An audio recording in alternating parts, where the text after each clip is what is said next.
maging kampante at maging ignorante. Mag-ingat sa paggamit ng kuryente. Iwasan ang aksidente nang hindi maging pasyente. Maging safety sa paggamit ng kuryente. Kumain sa paggamit natin sa kuryente. Mas ayos at ako ng buhay abante. Iingatan ng kuryente, hatid nito ay grasya. Lalayo tayo sa disgrasya. Huwag maging kampante at maging ignorante. Maging safety sa paggamit ng kuryente. Huwag maging aksayado na hindi maanggabyado. Konting tipid sa pagkonsumo.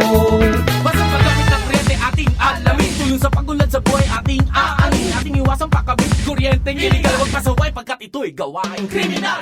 Huwag maging kampante at maging ignorante. Turuan ang sarili sa tamang paggamit ng kuryente.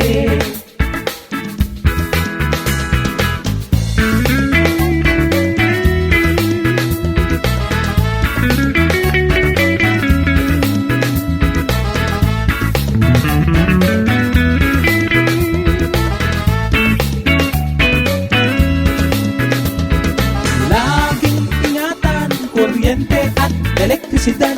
Laging ingatan kuryente at elektrisidad. Ang pagiging safety sa kuryente. Tamang paggamit sa kuryente. Huwag nakawin ang kuryente. Ang pagiging safety sa kuryente. Tamang paggamit sa kuryente. Huwag nakawin ang kuryente. Tamang paggamit sa kuryente. Pagiging safety sa kuryente.